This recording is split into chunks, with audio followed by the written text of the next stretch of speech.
Hi guys, want to talk a little bit about amplified Bluetooth speakers.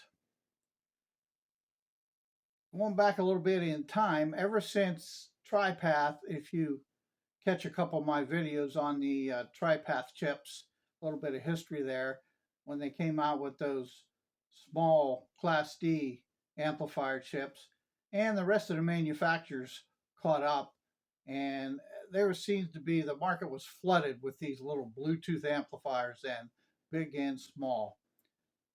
Well, I wanted to talk about the NYNE or NYNE, the Rock. Now, this Rock, I'll show you how to get into it and tear down into it in case you may be able to make some repairs, but mine was kind of dead after I'll explain to you what happened to it. And what I did with it, I repurposed it again. I'm still going down the rabbit hole, I guess. But anyway, the Rock itself, it had one woofer, two mid-range, and two tweeters. And this thing was advertised at a 65 watt output. It's kind of a big bugger. It weighs, you can see the size, and it has a lot of features and inputs and Bluetooth and everything. And mine worked quite well for a while, but I'll tell you that in a minute. But this Rock was their most expensive at $249 list price, and it has two Texas Instruments TAS 5711 Class D chips in it. Now these chips were rated at 20 watts per channel at 18 volts or 40 watts bridged. So in the case of this Rock, I'll show you the PC board in a minute. It was rated similarly. They said it was 65 watts. Now, I even have to wonder about that because the battery was a lithium pack 18650s. I don't have it anymore. I already disposed of it, but I'll show you where it went inside. And it was in a 2S3P configuration with a rating of 7.2 volts at 6600 milliamps. Now they came out with this Rock in 2015 and it was disconnected or discontinued. I'm disconnected. Discontinued in 2020. Now I bought mine. I didn't pay that. I bought it cheaper because I bought it as a refurb at 2016. And I used it only for a year before I had some trouble with it. And from what I read in about these and in the forums and such, these things were troublesome, especially they would just die, they wouldn't keep a charge. So whatever was wrong going on there in this board, this is what the main board looks like. And it has like I said, it has the two TI chips and some other associated chips. And I could not find any information looking up these other chip numbers. So I'm not sure what everything did other than the Bluetooth on there.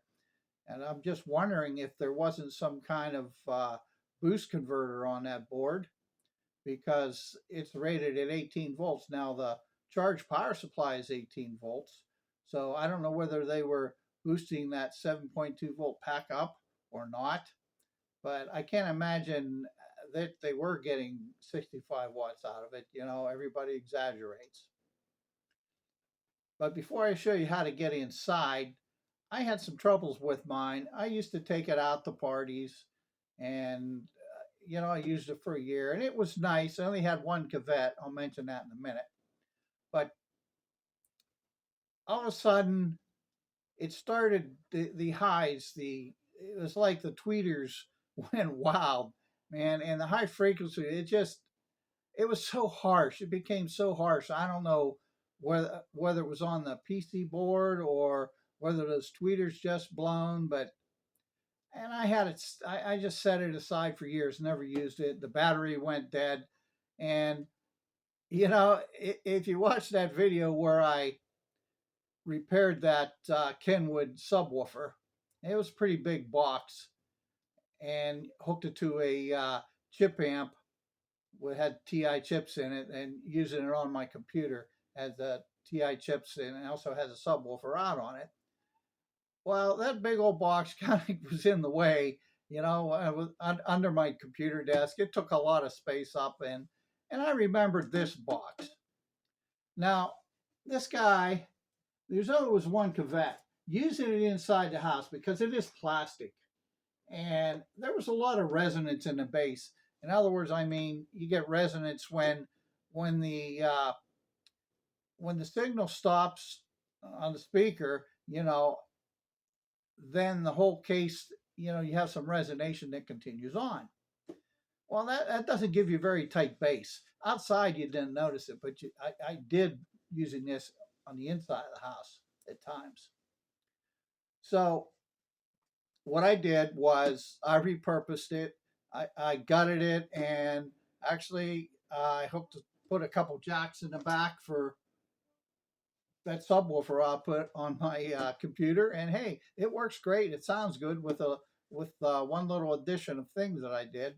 Now to get inside this guy, there is 25 screws. It's not easy. You have the end pieces here, and you got to take all four of these things out and pop the ends off, and then you have a whole bunch of other screws. There's all across the bottom, a couple back here, which you really need some long screwdrivers to get into. And once you pop them out, you can split this guy open. Now here's what it looks like split open. As you can see, it looks like it's tuned. It has some tuned tubes in it, which is fine. And what I did, because I hooked this up and I tried it out and put it back together, but that dang, resonance frequency that in the bass, what it sounds like when it does that, it sounds like your bass is at the bottom of a barrel, it's not tight.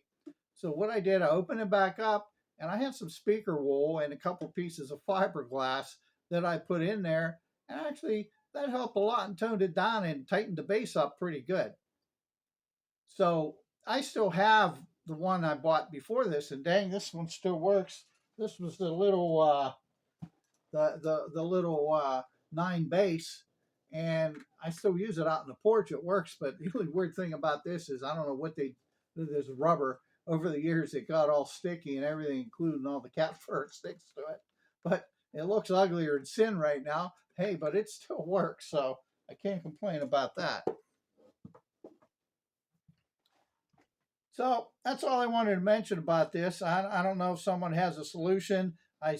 Whether those tweeters, there's issues with them. They're glued in there, and plus the battery was dead, and I haven't used this thing for 6 years or so probably, and I just said the heck with it.